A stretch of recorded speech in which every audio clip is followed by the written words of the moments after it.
De la visión personal a la multitud, la mirada de Fernando León de Aranoa. Fernando León de Aranoa conversa con Carla Quintero.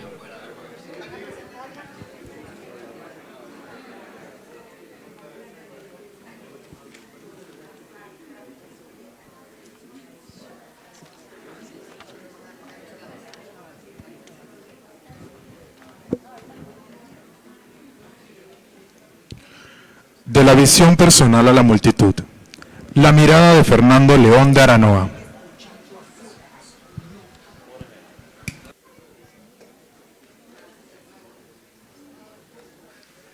De la visión personal a la multitud, la mirada de Fernando León de Aranoa.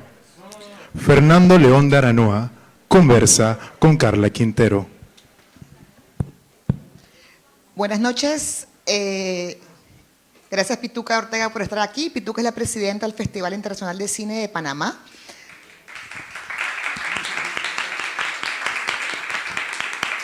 Nosotros como Centroamérica Cuenta creemos firmemente en las alianzas y en establecer trabajo en parcería con instituciones consolidadas y sólidas, y para nosotros es un honor hacer esto con ustedes. Gracias Pituca, gracias Carla, que es la directora del Festival Internacional de Cine, y aquí Pituca nos va a dar unas brevísimas palabras porque ustedes han venido a escuchar la conversación de Fernanda con Carla. Gracias. Gracias a ti, gracias a ti. Buenas noches y gracias por presentarme y ahorrarme presentarme. Perdonen que lea, pero si no leo, las cosas importantes se me escapan. Buenas noches a todas y todos. Para la Fundación IF Panamá es realmente un honor ser parte de esta singular actividad que con su nombre, Centroamérica Cuenta, abarca más de un sentido. Creemos, además, que la atención a la literatura panameña en un marco de esta envergadura no solo es algo atinado, sino también necesario.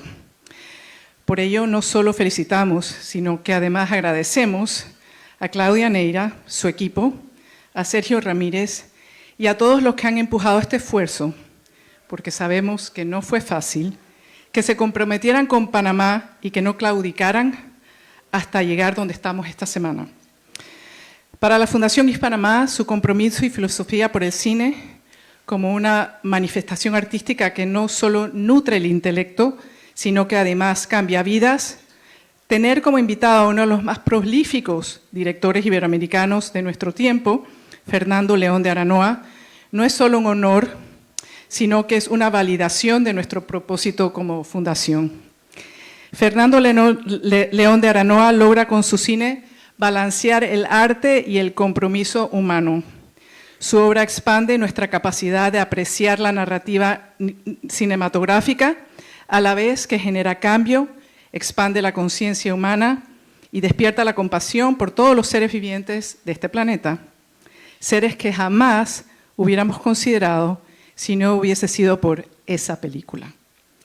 Por ello, poder dialogar con el múltiplemente laureado director León de Aranoa y escarbar mínimamente qué motiva a un espíritu como el suyo hasta donde vaya esta conversación, no es solo un privilegio, sino también es inspirador y necesario. Estamos honrados de tener esta oportunidad. Sin más, los dejo con nuestra maravillosa directora ejecutiva de IF Panamá y nuestra fundación, Carla Quintero, y el extraordinario director, Fernando León de Aranoa. Perdonen. Gracias, muchas gracias, Fernando. Gracias. Buenas noches, bueno, mucho gusto y muchas gracias por acompañarnos. Como el tiempo apremia, vamos a ir directo. Yo también voy pues a guiarme de mis anotaciones para no perder, porque obviamente estoy muy emocionada. E inicio contando que Los lunes al sol fue la primera película que vi de tu autoría en la universidad cuando tenía 20 años, en el 2003. Y siento que sigue siendo una de las que más me ha llegado y que de alguna manera me hizo consciente de un cine iberoamericano más personal, más social y más cercano a mí, y de alguna manera pues es lindo ver las vueltas que da la vida y que 20 años después tenga esta oportunidad de hablar contigo, pues nada, es súper especial. Ok, iniciaste en la industria audiovisual como guionista de televisión y luego pasaste a escribir y dirigir tus propias películas. También escribes relatos breves. Me gustaría saber cómo llegaste a la profesión de la escritura y qué fue primero, los cuentos o el guionismo. Bueno, ¿qué tal? Buenas tardes. Muchas gracias, Carla. Bueno, pues ¿qué fue primero, los cuentos o el guión? Yo creo que fue el guión, pero ¿cómo llegó a esta profesión? Mira, yo creo, o sea, llegó al cine, a hacer películas, llegó a través de la escritura. O sea, esto es algo que tengo claro y a la escritura llegó casi por azar. Porque en realidad yo antes de hacer la universidad, de estudiarla, mis planes eran otros, no tenían nada que ver. Jamás pensé que haría películas y jamás pensé que estaría aquí en consecuencia, ¿no? A mí lo que me gustaba mucho antes de cuando acababa mis estudios, durante la EGB, durante el plan escolar, era dibujar realmente, ¿no? Yo siempre pensé que me ganaría la vida dibujando, como dibujante, y bueno, y que estudiaría Bellas Artes, ¿no? Que era mi propósito, y sin embargo, bueno, por hacerlo corto, por una serie de errores burocráticos del destino y también míos, terminé estudiando una carrera diferente, ¿no? Fue tan sencillo como que hubo un error en la aplicación y me dieron mal la fecha del examen de ingreso en Bellas Artes. Hay un examen de ingreso. Yo llegué tarde al examen, es decir, lo preparé durante todo un verano y cuando iba a hacer ese examen me dijeron que no, que ya había sido y que ya no podía estudiar Bellas Artes ese año. Entonces terminé en una segunda carrera, que es Comunicación Audiovisual, en la Universidad Complutense, en Madrid. Y la empecé a estudiar con mucho desencanto, porque decía, esto no es lo mío, ¿no? Todo el mundo hablaba de cine, en fin, yo estaba harto de ellos, ¿no? Todo el mundo.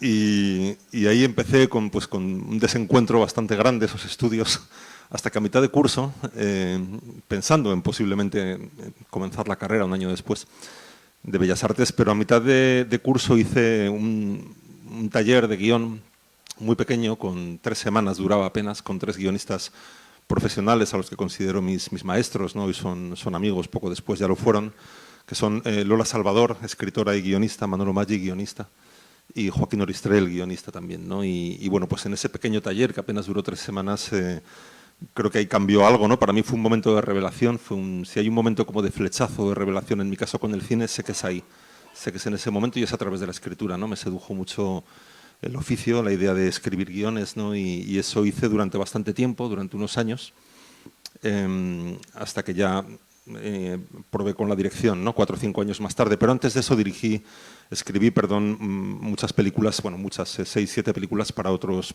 directores, ¿no? Así que realmente es a través del guión, ¿no? Y todavía durante muchos años, cuando empecé a dirigir, pues seguía sintiéndome sobre todo eso, no más un guionista, un escritor que se había puesto a dirigir películas, que lo contrario, ¿no?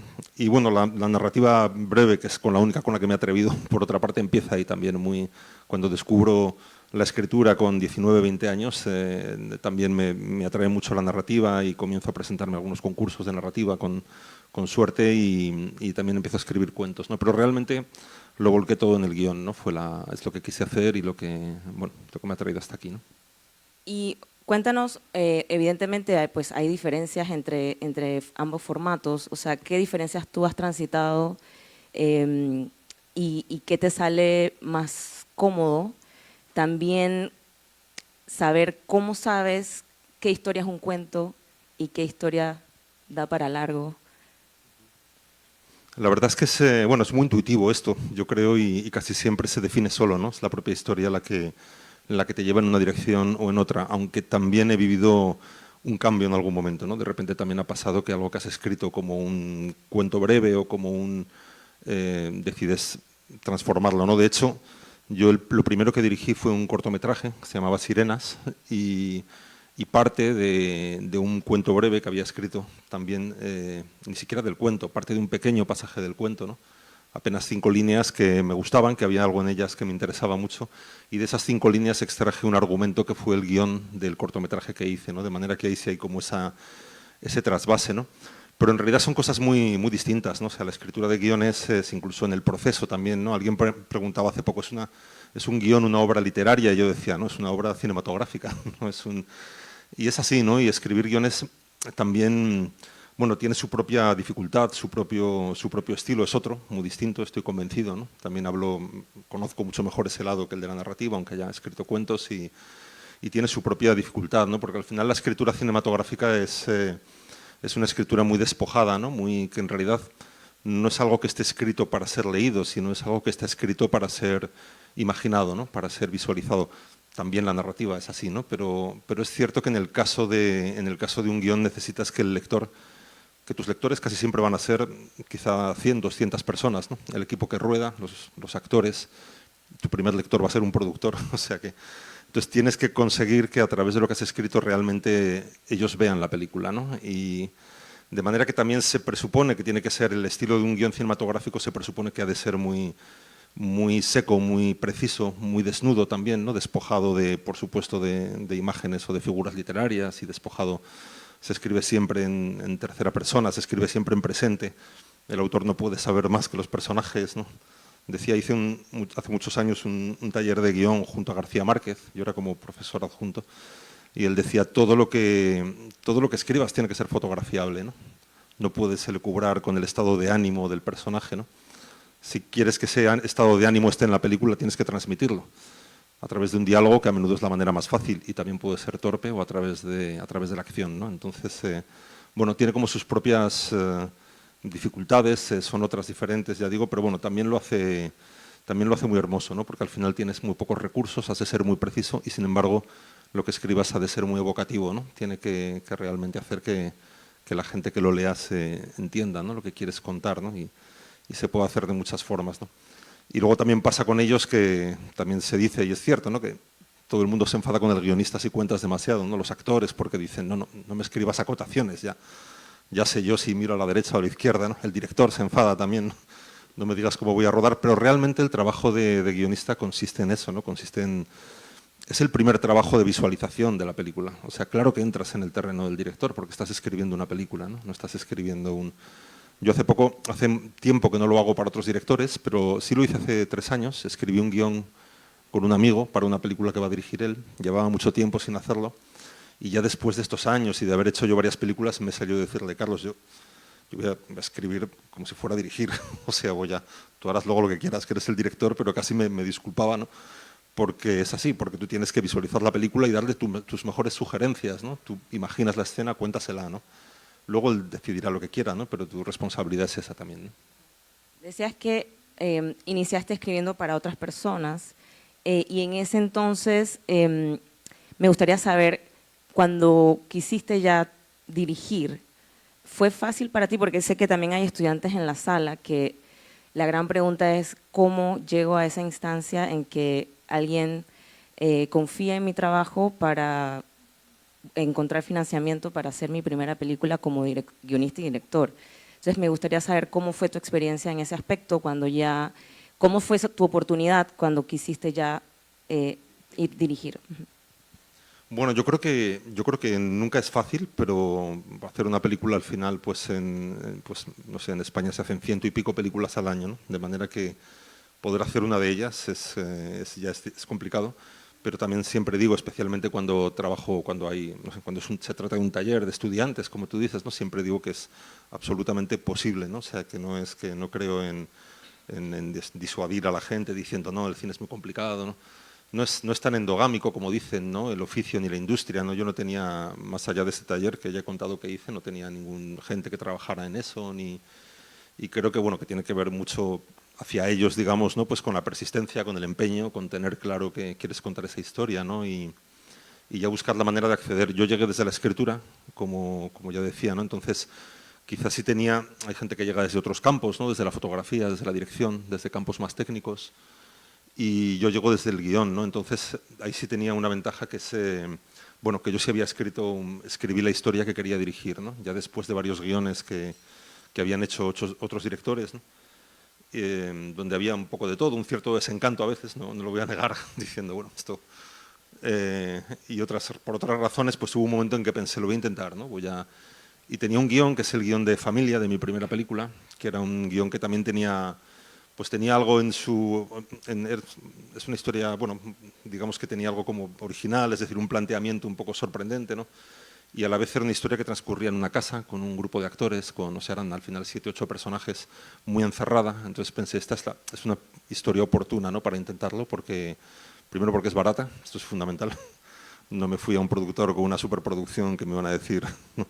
Pero aún así también costó.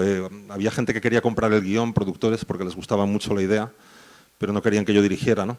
Ahí también tuve una cosa que creo que es importante cuando empiezas, decía, tenerlo claro, y ahí también tuve el empeño, la claridad de decir, no lo vendo, ¿no? O sea, no, si quieres que lo haga yo, lo hacemos, si no, no. Y eso me pasó en 2 o 3 ocasiones, hasta que tuve la enorme suerte también de que caí con ese guión en manos o caí cerca de Elías Querejeta, que es un gran productor español que ya falleció, pero que es posiblemente yo creo que el mejor productor que ha habido en España, al menos en los últimos años, ¿no? Él hizo las primeras películas de muchos grandes directores, de Saura, de Chávarri, de un montón, de Moncho Armendáriz también.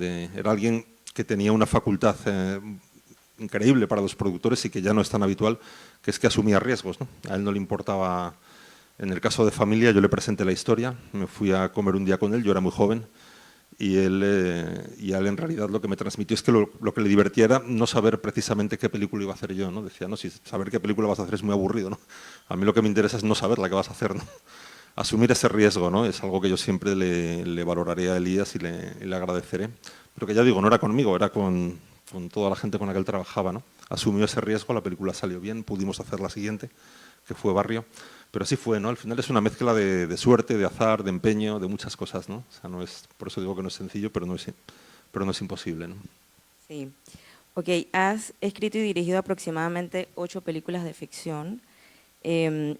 ¿Cómo suelen llegar a ti? O sea, ya adentrándonos en lo que es tu visión personal, ¿cómo suele llegar a ti las ideas y los temas que quieres abordar en cada película?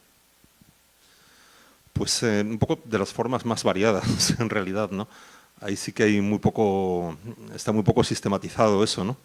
Yo creo que el único sistema posible, en realidad, es algo de lo que creo que hablábamos ayer, que es tener curiosidad, ¿no? Estar atento, o sea, que te interesen las cosas, ¿no? Creo que, no, lo decía Rubén Blades, ¿no? En la presentación, me sentía muy identificado, ¿no? Decía que la curiosidad para él era la definición de un intelectual, ¿no? Y lo contrario, la certeza es tener la certeza en el sentido de tenerlo todo claro y no tener la indiferencia, ¿no? Ante las cosas. Yo creo que es como la muerte de cualquier proceso creativo, ¿no? O sea, si no tienes curiosidad, si no tienes interés en las cosas, pero en la vida, quiero decir, ¿no? No cuando trabajas, ¿no? Capacidad de sorpresa, ¿no? Capacidad de extrañamiento, de que las cosas te extrañen, ¿no? Y eso te impulsa a querer saber cómo funcionan, ¿no? Y al explicártelo, pues quizá encuentras una historia y sirve para alguien más, ¿no? Eso decía, me gustaba mucho, decía una cosa el escritor argentino, Bioy Casares, ¿no? Que él decía que escribir era como ampliar las habitaciones de la vida, ¿no? Y que muchas veces no tenía una opinión sobre algo hasta que no escribía sobre ese algo. A mí me pasa eso mucho, ¿no? Hay veces que te piden que escribas sobre algo y realmente la opinión se forja escribiendo, ¿no? Escribir sobre algo al final no es tanto una manera de transmitir un conocimiento como una manera de adquirirlo, ¿no? Yo creo. Y luego ya pues quizá lo transmites, ¿no? Quizá le sirve a alguien más, ¿no? Pero es casi el único sistema, ¿no? Para mí estar, ya digo, pues atento y que las cosas que te sorprendan, pues indagar en ellas, la curiosidad, ¿no? Esa sería la manera. A partir de ahí, ¿qué pasa? Pues muchas veces en el origen de una película, pues de pronto, lo hablábamos hoy también, ¿no? De pronto hay algo que te llama la atención, algo que te interesa, puede ser algo que le sucede a un amigo, algo que lees, algo que te pasa a ti, pero no es que rara vez de ahí sale una película, ¿no? Pero eso queda en algún lugar, ¿no? A poco que le des 2 vueltas, pues queda, y quizá 1 año o 3 años más tarde sucede otra cosa que conecta con aquello, ¿no? Al final es como por asociación, ¿no? Todo lo bueno pasa por asociación. También creo las ideas y las historias y eso que pasa 3 años después conecta con aquello y pronto de ahí se arma una reacción de la que crees que surge una historia, ¿no? Y con ella unos personajes, ¿no? En cuanto aparecen los personajes es cuando puedes empezar a estirar de ella realmente, ¿no? Y todo sucede un poco a la vez, ¿no? A veces defines el tema, has hablado de tema también, ¿no? A veces defines el tema de la película sobre la marcha, mientras la escribes, ¿no? Yo, por ejemplo, Los lunes al sol, que es una película de la que hemos hablado estos días, pues Ignacio del Moral y yo, que la escribimos juntos, empezamos pensando que era una historia en la que el tema era el desempleo, ¿no? Y así se define. Pero realmente escribiéndola y acompañando a los personajes en la trama y ellos imponiéndonos muchas decisiones en la escritura, fue un proceso muy largo y muy bonito, entendimos que en realidad era más preciso, iba más allá. No era tanto una película sobre el desempleo como una película sobre la identidad, que al final es algo que tenemos todos, es casi lo único garantizado que tenemos, y sobre cómo esa identidad, en este caso de esos personajes, resiste un túnel de pruebas tan bestia y tan agresivo como es una situación de desempleo, ¿no? Y eso está en la escritura de la película, está en cada personaje, ¿no?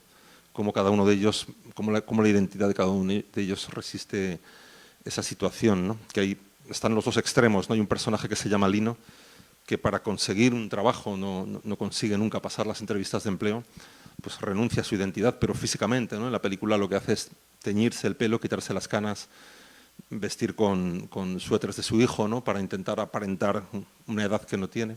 Y en el extremo opuesto está Santa, el personaje de Javier Bardem, que no renuncia a su identidad, pase lo que pase, ¿no? Es como él dice, no, si no intereso así al mercado laboral, el mercado laboral no me interesa a mí, ¿no? Yo sigo aquí. Entonces, en ese abanico, en medio hay otras 3 situaciones, pero realmente la película hablaba de eso, ¿no? Y eso lo entendimos escribiéndola, en realidad, ¿no? O sea que es un proceso abierto, quiero decir. Tú crees que vas a hablar de una cosa y mientras lo desarrollas te das cuenta de que estás hablando de otra o de que quieres hablar de otra. Y por eso digo, nunca hay que cerrar, ¿no? Ni las intenciones, ni los personajes, ni la historia. Todo eso está en constante evolución, ¿no? Y de alguna manera puedo ver también como que trabajas mucho en tus películas el tema de las relaciones, ya sea familiares, como amigos. Hoy, por ejemplo, con El Buen Patrón vimos lo que pues la relación del patrón con sus trabajadores. Y también lo que he podido ver es esto que hablábamos de el diseño que te tomas para cada perfil, para cada personaje. Si me puedes hablar un poco más sobre eso, si hay algo que te interesa explorar social en cuanto a las relaciones humanas. Bueno, creo que en realidad es porque son maravillosas, ¿no? Porque hay pocas materias más interesantes en realidad que tratar que esas, ¿no? O sea y eso es a través de los personajes, ¿no?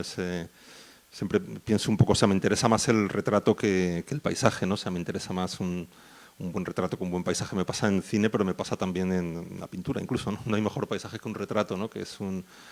Y quiero decir que un paisaje social, que un paisaje que es, a veces pienso en Barrio, pienso en Los lunes al sol, es como es el trasfondo, ¿no? Es el lugar donde suceden las historias, pero realmente las historias están en manos de los personajes y de sus relaciones, ¿no?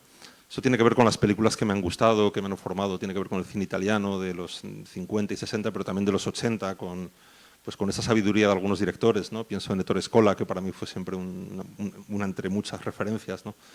En cómo cuando planteaban relaciones familiares. Hay una película suya que se llama La familia, que habla de eso, ¿no? De relaciones en el seno de una familia. Nunca sale la película de la casa, ¿no? Y vas viendo todo lo que pasa en una sobremesa encima de la mesa, pero también vas viendo todo lo que pasa por debajo de la mesa, ¿no? Todas las relaciones entre ellos, las cuentas pendientes, ¿no? Los agravios, y eso me parece un material increíble, ¿no? Pero porque está en la vida y en la vida es muy interesante, ¿no? Entonces, cuando haces una película, pues intento llevar todo eso hasta ahí, ¿no? A través de esos personajes, ¿no? Y en la propia película, es lo que decía antes, en el propio proceso de escribirla, los personajes te ayudan mucho, ¿no? Se trata como de escribir con ellos, no sobre ellos, ¿no? Respetar también el carácter que van tomando y así sus decisiones en la historia y ver a dónde te llevan, a qué final te llevan, porque al final va a ser su final, ¿no? Entonces, imponérselo pocas veces funciona, ¿no? Y en ese proceso, como explicaba en Los lunes, me ha pasado en otras películas, vas haciendo hallazgos, realmente, que aparte es la parte más bonita también, ¿no? Más divertida, porque hace que el proceso sea creativo y esté vivo, ¿no? Y en esos hallazgos los personajes pues se van definiendo, ¿no? Cosa que siento que sucedió en Los lunes al sol de esa manera, ¿no? Ahí los otros personajes pues se definen de otra manera, ¿no? También ese impacto del desempleo pues en un caso tiene que ver con las relaciones de pareja, ¿no? Como esa pareja se va estropeando, esa relación se va estropeando por la situación de desempleo, ¿no? Y casi en cada película hay algo de eso, ¿no? Es como si cada personaje tuviera una cierta función narrativa dentro de la historia que hace que no se repitan también, ¿no? Muchas veces pasa, ¿no? Que estás escribiendo y hay un momento en que tienes la sensación de que 2 personajes están ahí para lo mismo, ¿no? Que es ese momento de guión donde dices, elimino uno, ¿no? Y al final se lo doy, o viceversa, ¿no? Entonces, cuando escribes muchas veces vas comprendiendo eso, ¿no? Como cada uno de los personajes pues te ayuda a contar algo de la historia que quieres contar, ¿no? También hablábamos ayer yo te preguntaba si sueles escribir ya pensando en un actor específico y hoy también surgió la pregunta en la mañana. Y pues nada, me gustaría que nos compartas pues lo que me has comentado sobre eso, que básicamente tú, o sea, tus inicios al haber sido en guionismo,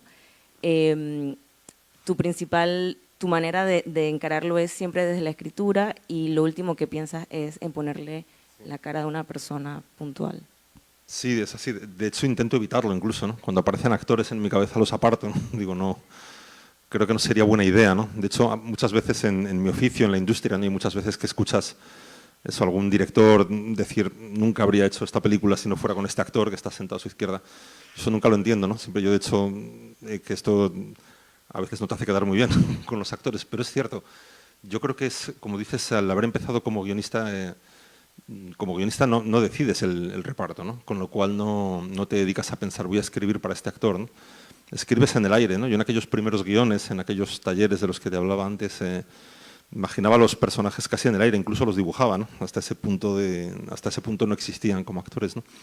Pero luego he seguido sintiendo haciendo películas que era lo mejor, porque así evitas, digamos, hacer un traje a la medida de un actor, ¿no? Porque te puede pasar que luego el actor no quiere hacer la película o no puede hacer la película, de manera que ese traje ya se lo tienes que colocar a otro, ¿no?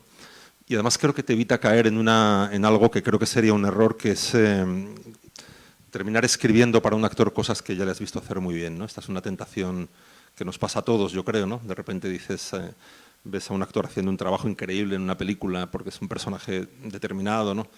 Y cuando tú estás escribiendo y tu personaje se acerca a eso, dices, escribo lo mismo o algo parecido para que lo haga igual de bien en mi película, ¿no?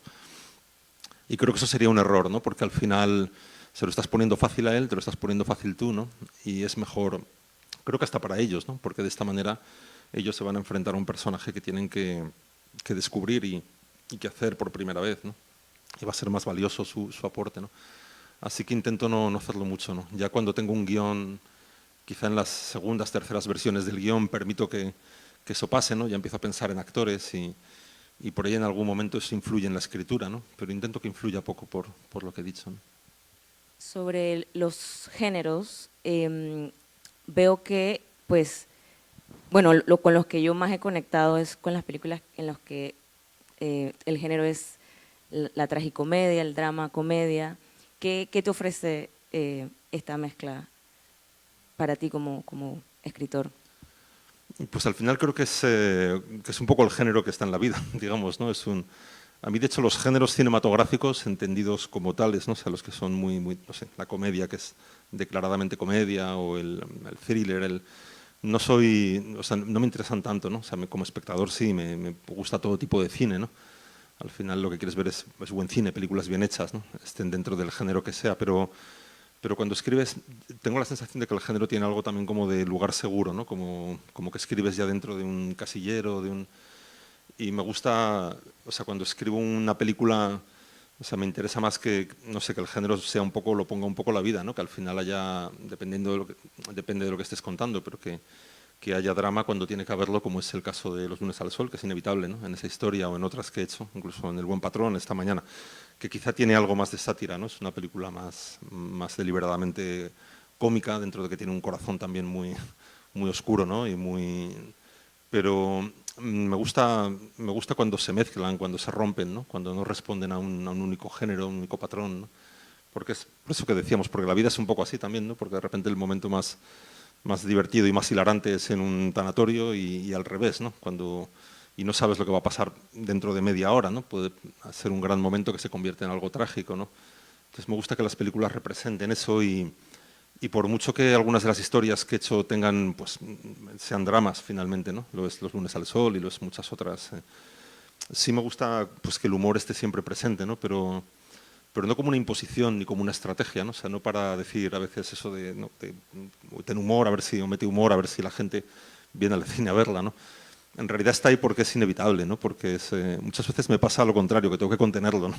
Que en alguna película, cuando reviso el guión, digo, aquí a lo mejor te estás yendo demasiado lejos y contengo, reviso el humor, ¿no? Me pasó hasta en El buen patrón, que hemos visto esta mañana, que se ha visto esta mañana, que hay una secuencia en un funeral, nada menos, y hay un momento en que ya el patrón iba muy lejos, ¿no? Y lo rodé, porque también en una película siempre tienes eso, ¿no? Que dices, lo voy a rodar a ver qué pasa, ¿no? Siempre puedes quitarlo después, ¿no?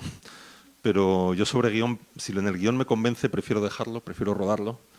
Y después, como pasó lo que contaba, ¿no? Que en montaje decidí retirar algo porque me parecía que era excesivo, ¿no? Y ya pasaba por encima del personaje, ¿no? Ese humor. Entonces, bueno, esto al final es algo que mides tú en montaje y que no tienes, que al final solo cuenta eso, ¿no? Pues tu apreciación, la del montador, por supuesto, la de la gente que te acompaña, y retiré algo, ¿no? Pero el humor siempre está, ¿no? Me parece que está todo el rato en la vida y que es bueno que esté, que es necesario que esté en las películas.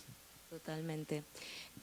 Sobre esto que tú sueles llevar varias historias en simultáneo, o sea, desarrollando las ideas en simultáneo y las guardas en un cajón y demás. ¿Cómo sabes como que, bueno, este es el momento de esta historia, voy a por ella? ¿Cómo tienes ese instinto de saber como, bueno, ya esta historia está como para sentarme y desarrollarla más que las otras dos? Pues es bastante intuitivo otra vez, así, ¿no? Es verdad que casi siempre, por lo menos en mi caso, es verdad que ando con 2, 3 historias que sé que me gustan, que sé que tienen algo, sé que me gustan en su planteamiento, no las he desarrollado, no sé hasta dónde van a llegar, ¿no? No sé si voy a ser capaz de escribirlas o si lo que escriba va a ser tan bueno como yo imaginaba, quizá no, ¿no? Pero cuando todavía es el embrión de la historia, cuando todavía está muy, ahí sí, ¿no? Ahí sí veo, digo, por razones diferentes quizá, pero sé que hay 2 de ellas que me interesan más por una razón, una tercera, digamos que en ese momento me gustan todas, ¿no? Digo, no sé muy bien cuál. Entonces a veces trabajo un poco en paralelo, es verdad, en fases muy iniciales, ¿no?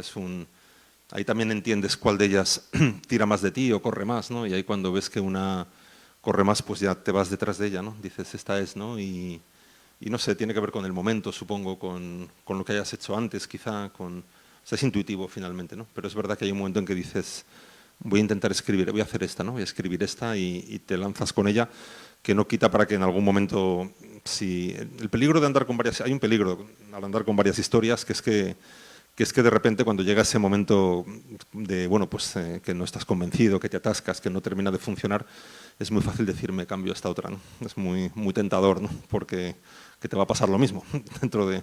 Eso es quizá lo más peligroso, porque en el fondo también yo creo que cuando te sucede eso lo que tienes que hacer es seguir, ¿no? Aunque no te guste lo que estás escribiendo, aunque creas que te has equivocado, que la historia no... Creo que hay que seguir y terminar de escribirla, ¿no? No sé quién decía, ¿no? Que es mucho mejor un mal guión que un guión que no has escrito, ¿no? Entonces creo que hay que terminarlo, aunque sea un mal guión, y después pues regresar sobre leer. Ahí sí, a lo mejor cambiar a otra historia y luego regresar sobre ella, ¿no? Pero bueno, es un poco así, es un poco, ya te digo, intuitivo.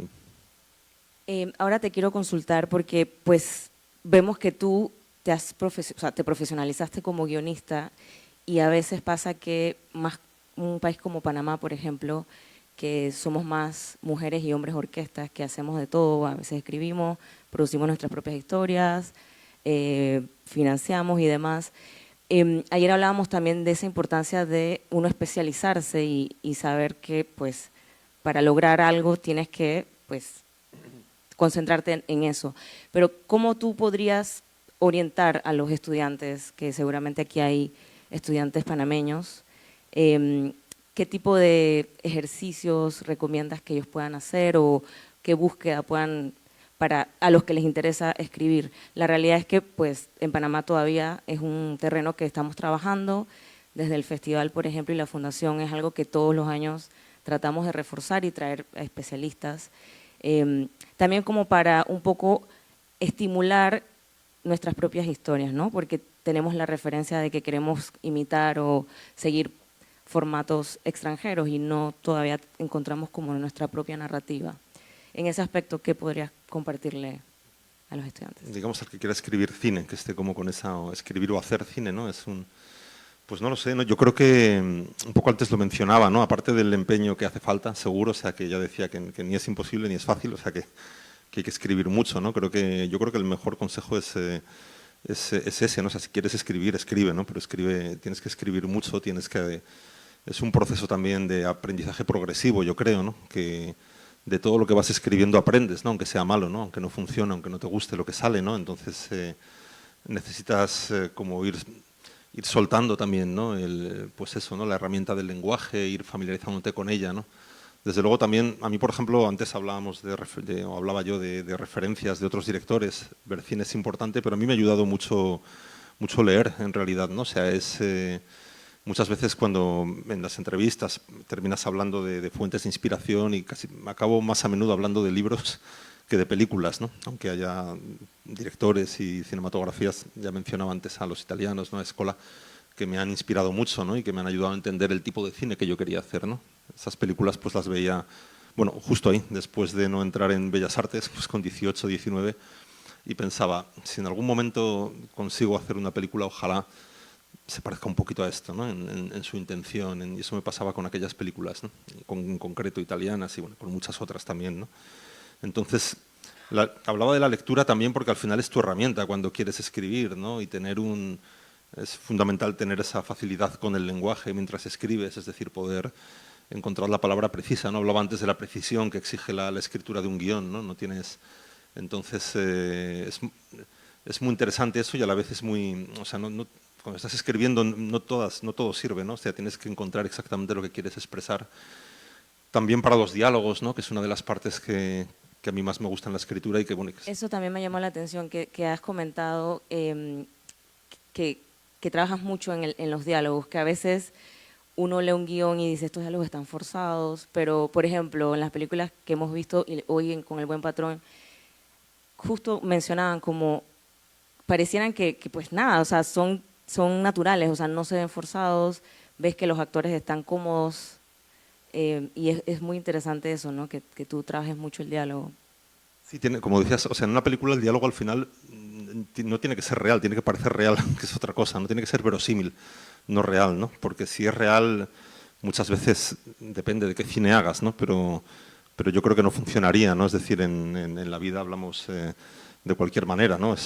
Largas perífrasis, entonces en realidad cuando escribes los diálogos para una película tienen que parecer reales, ¿no? Sacados de un trozo de una conversación en una calle, en una esquina, allá afuera en la plaza, pero normalmente no lo son, ¿no? Normalmente es una estilización de eso, es una construcción que pretende ser verosímil, pero no lo es, ¿no? Entonces, yo es verdad que es una parte que disfruto mucho, que bueno, pues paso mucho por ellos, muchas veces tratas de que suenen como música un poco, ¿no? Buscas una musicalidad en ellos, que tengan su propio ritmo, su propia métrica incluso, ¿no?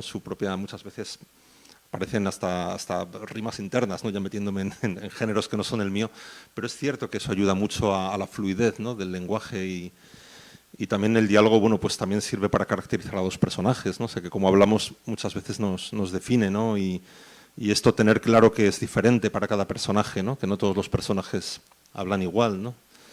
Y al final todo tiene que ver por lo menos en cine, en la escritura, todo tiene que ver con la emoción, ¿no? Con lo que le está pasando a cada personaje en ese momento. Tú como escritor de películas tienes que hacer un viaje parecido al que hacen los actores cuando interpretan, ¿no? Yo muchas veces en las escuelas de guión, que he pasado por muchas, por algunas, como alumno cuando empezaba, y a veces en esas escuelas tendemos a hablar mucho de estructura, de actos, se habla muchísimo de estructura, ¿no? Todos sabemos que el punto de giro tiene que estar antes del minuto 20, el segundo punto de giro, y realmente se habla muy poco de otra cosa, se habla muy poco de emoción, de los personajes, en realidad no se trabaja menos, ¿no? Y los actores al final, cuando se acercan a un personaje, lo que hacen es buscar su emoción, ¿no? Es buscar de ese personaje, es decir, buscan dentro de ellos lo que tienen de ese personaje, ¿no? Y si el personaje es, por hacer una simplificación, es un personaje cobarde, van a buscar en su propia cobardía, ¿no? Y si es valiente, van a buscar en su valentía. Entonces al final es pasar ese personaje por ti, por tu emoción, o sea, tener la experiencia emocional de ese personaje y yo siempre quiero pensar que también cuando escribes tienes que hacer eso, ¿no? Tienes que pasar a hacer ese mismo viaje y de esa manera quizá vas a conseguir que hablen de una manera más real, ¿no? Más verosímil, creo que es la mejor forma, ¿no? De hecho, no hablamos igual, o sea, la manera en la que hablamos depende de nuestra emoción también, ¿no? Cuando estamos enfadados no hablamos igual que cuando estamos muy tranquilos, ¿no? No hablas igual cuando estás tranquilo que cuando estás aquí, ¿no? En este escenario. Y todo está conectado al final con la emoción. Cuando estás enfadado, en realidad respiras más rápido, ¿no? Porque tienes una emoción de enojo, ¿no? Y al respirar más rápido, hablas más rápido y las frases son más cortas, sobre todo, ¿no? Porque hablamos expulsando aire siempre. De manera que si respiras rápido, hablas corto. Las frases son muy rápidas, ¿no? Y al revés, cuando estás más pausado, uno construye pues, frases más largas, ¿no? De manera que cuando escribes, tienes que hacer eso, tienes que enfadarte, ¿no? Yo los diálogos de las películas casi siempre los paso y ando por mi casa como un enloquecido haciendo las discusiones, los vecinos se quejan, pero es verdad que tienes que probarlo, ¿no? Porque, claro, cuando quieres agraviar a alguien no hablas igual que cuando incluso cambian las palabras, ¿no? Vas a usar otras palabras, vas a usar otra construcción gramatical Y todo eso no lo sabes hasta que no lo vives, ¿no? Entonces, bueno, haces ese proceso tú primero, luego lo va a hacer el actor, lo va a hacer mucho mejor que tú, pero tú lo intentas antes, ¿no? Intentarlo yo creo que te lleva a que ese diálogo esté mucho más cerca de lo que tiene que ser y de lo que para él va a ser cómodo, ¿no?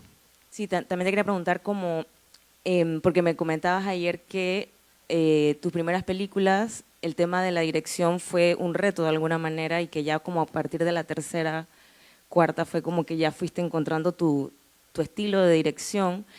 Y me llama la atención con estas películas que son como de alguna manera o pandillas o que son personajes que trabajan en conjunto en varias escenas, el tema de los ensayos, ¿cómo lo trabajas?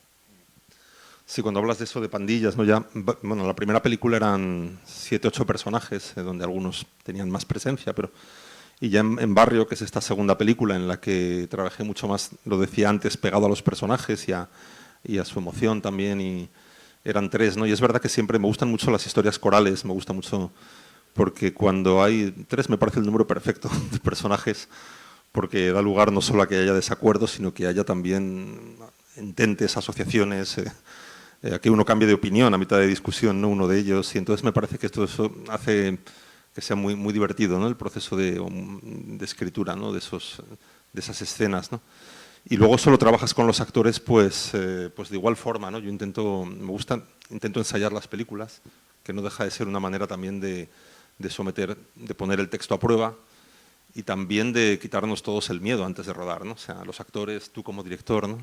¿Lo haces individual con cada uno y luego los juntas? Sí, se parece mucho a eso, sí. Además también porque yo, por ejemplo, no siempre he podido, pero en El Buen Patrón o en Los Lunes al Sol me gusta, participo muy activamente en el casting, o sea, lo hago con el director de casting, nos repartimos las pruebas. A mí me gusta hacerlas, ¿no? Porque para empezar es un privilegio, ¿no? Porque ves tu personaje en manos de 14, 15 personas, ¿no? Y de repente eso te da una visión también del personaje que has escrito que dices, cuidado, ¿no? Que aquí esto que trae esta persona es fantástico, yo no lo había visto, ¿no? No lo había... Entonces tiene eso. Y luego también te ayuda a entender cómo te comunicas con ese actor, ¿no? Para mí, cuando hago casting también eso es muy importante, ¿no? No solamente la verdad del personaje y llegar a verlo ahí, que a veces pasa, y es fantástico, ¿no? Ya vas muy tranquilo al rodaje, ¿no? Me ha pasado con algún actor, con el actor que en El Buen Patrón hace, el actor que acampa enfrente, ¿no? Que él vino, hizo una prueba, la hizo a su entender y yo cuando terminó le dije, tú esto lo puedes repetir el día del rodaje, lo que has hecho hoy, porque es muy bueno, ¿no? Era lo que él traía era muy bueno ya, ¿no? Y entonces eso te da mucha tranquilidad, de manera que al final es un proceso en el que sí, trabajas individualmente con cada actor y luego empiezas a asociarlos, a trabajar de 2 en 2, de 3 en 3, ¿no? Y ahí descubres muchas cosas también, ¿no? Y eso que decía, ¿no? De la confianza, por ejemplo, en esta película también, pues Javier Bardem participó en los ensayos desde el primer día y eso es estupendo también, ¿no? Porque muchas veces igual un actor más joven que está empezando se encuentra el día de rodaje con Javier Bardem y va a estar nervioso, ¿no? Va a estar preocupado con... Entonces, si has trabajado antes, todo eso ya ha pasado, ¿no? Más allá de que Javier lo pone muy fácil, también tengo que decirlo, es un tipo excelente que enseguida hace que todo el mundo se sienta muy cómodo, ¿no? Pero bueno, es mejor haber ensayado y antes decía, ¿no? El susto ya te lo has quitado, ¿no? Cuando vas a rodar el tiempo es oro, ¿no? Tienes tan poquito tiempo y todo pasa tan rápido y hay tantos problemas relacionados con el espacio, con la luz, que todo el tiempo que le puedas dar a la escena, al trabajo con los actores, es bueno, ¿no? Yo intento preservar mucho su espacio en rodaje, ¿no? Y que todo el drama que hay detrás, o sea, detrás hay un drama siempre. Hay cosas que no están, que no llegan, unos de producción que te quieren matar, pero todo eso intento como esa sensación, un día lo definía Javier, que me gustaba, la imagen es suya como cuando vas en un tren de alta velocidad y tú pones allí que vas a 340, pero tú no te das cuenta, ¿no? Está todo, parece que estés quieto en tu casa, ¿no? Entonces yo intento que para ellos sea así, ¿no? O sea, que aunque el rodaje va a toda velocidad y detrás están pasando cosas espantosas casi siempre, que ellos estén tranquilos y cómodos y sientan que aquello no se mueve, ¿no? Que tengan... Es preservar mucho su esfera también, ¿no? De tranquilidad y de... Ok, y ¿cómo te sientes con la idea de escribir para series? ¿Tienes pensado en un futuro incursionar en esto? ¿Cómo te sientes con eso? Bueno, tengo planes, tengo un plan concretamente para hacer eso, para trabajar, para hacer una serie, que no tengo... Bueno, antes como escritor sí, como guionista, cuando empezaba, sí trabajé en series, ¿no? En esos primeros años, ¿no? Que explicaba. Hice mucha televisión, fue lo primero que hice, ¿no? Mucho programa de televisión de todo tipo, humorístico, Vi que escribiste para Martes y 13. para, incluso sí, sí, para humoristas, mucho para humoristas sobre todo. Y, y sí, de todo tipo de concursos. Entonces eran los primeros años y la verdad es que era una escuela fantástica porque tenía una gran virtud, que lo que hacías el martes lo veías el miércoles en televisión, ¿no? Y eso veías muy rápido lo que estaba bien, lo que estaba mal, ¿no? En el cine una de las cosas es todo lo contrario, ¿no? Escribes un guión, imagínate El buen patrón que contaba esta mañana que había hecho un tratamiento en 2010, 2011 y lo metí en un cajón y no lo saqué hasta 2018, ¿no? A veces entre lo que te inventas y el resultado pasa tanto tiempo, ¿no? que te da tiempo a cambiar de opinión incluso sobre lo que has escrito, ¿no? Entonces la televisión, esa inmediatez como escuela es muy buena, ¿no? Y si así... ¿Cuál era la pregunta? Perdón. Sí, sobre el tema de las series de ficción Cierto, más cierto. que nada. No, quería decir que en esos años sí escribía series, escribía algunas, siempre en equipos, ¿no? No dirigía, pero participé en equipos y escribí alguna serie para Televisión Española, en aquella época, ¿no? Turno de Oficio era una serie de abogados, siempre es un trabajo interesante, ¿no? Porque participas al final con otros guionistas y desde entonces no, cuando empecé a hacer cine me volqué más en eso hasta ahora, espero que siga siendo así, porque me gustan mucho las películas, ¿no? Me gusta mucho ese formato de 2 horas, ¿no? De hora y media, 2 horas, 2 horas. Parece como el tiempo perfecto, ¿no? Para una historia. Y lo decía ayer también, en realidad no lo digo con orgullo, al revés, es todo lo contrario, es una asignatura. Soy mal espectador de series, no veo tantas, veo algunas muy buenas, veo otras que me inquietan más porque ves también todo lo que hay en ellas, digamos, para capturar la atención del espectador desesperadamente, ¿no? Y cómo eso lleva también a veces a una serie de tropelías narrativas, así que pretenden eso, agarrar al espectador, ¿no? Entonces toda esa parte me inquieta, porque entiendo que es parte de la industria y es parte del... Digo que me inquieta pues cuando a la hora de escribir una, ¿no? Digamos, o sea, lo que trataría es como de evitar eso y escribir una historia, que esto debe ser más difícil. Pero bueno, dicho eso, sí tengo un proyecto que es una idea con la que quería hacer un largo hace muchos años también, que parte en este caso de una noticia, una imagen que traía esa noticia implícita y también empecé a desarrollarla hace 4 años, quizá, antes de la pandemia. Y ahí pensé en transformarla era una historia para una película, pero pensé en que me daba más margen a profundizar en el tema de fondo de la historia, desarrollarla en 3 episodios, en 4, pensé que era una miniserie y así es ahora. Bueno, está escrita como tal, está escrita en 5 episodios, pero todavía no es real porque todavía no se ha rodado y estamos de hecho viendo pues la posibilidad de hacerla pronto, ¿no? Me encantaría, también siento que es interesante, yo soy muy curioso también y me parece interesante la posibilidad de hacerla y ver cómo es eso, ¿no? Porque es diferente, está claro, ¿no? Entonces me parece que es bueno siempre probar cosas que no es donde tú estás tranquilo y seguro, ¿no? Entonces, bueno, ya veremos qué pasa después, pero me apetece mucho la idea de probarlo, sí. También te preguntaba, porque también tengo la tarea pues de ponerme al día con toda tu filmografía, ¿cuáles son las plataformas más fáciles de poder encontrar tus películas? Esto es difícil porque están todas desagregadas en plataformas, yo ni lo sé en este momento. Hay aplicaciones que te lo dicen, hay una que se llama Just Watch, creo, ¿no? Sí. Y yo a veces la consulto, alguien me dice, quiero ver Los lunes al sol, y digo, espera, y miro a ver dónde está. En España me imagino que es algo más fácil de encontrar, ¿no? Hay una plataforma allí que se llama Flixolé, que está especializada en cine español. Allí hay las 2 primeras, creo, esas sí sé que están ahí porque son de un productor que es el dueño de esa plataforma, así que... Pero las otras por ahí están disgregadas y de repente están un año en una plataforma, entran en otro.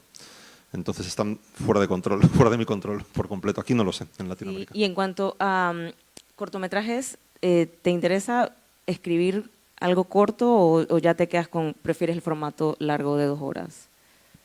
No, fíjate que hice un cortometraje, como he contado antes, no he hecho más. De vez en cuando ha habido algunos proyectos, estuve a punto de participar en uno hace poco, pero al final se frustró, que era una película colectiva, ¿no? Como le llaman, con 4 o 5 historias. Me proponían a mí hacer uno de los segmentos, ¿no? En documental sí pasó, hace unos años hicimos un documental que se llama Invisibles y éramos 5 directores, con lo cual yo hice una de las pequeñas historias, ¿no? Y es un género que me gusta mucho, ¿no? Y que que me parece también, pues eso, que tiene sus propios secretos, ¿no? Y su dificultad, desde luego, ¿no?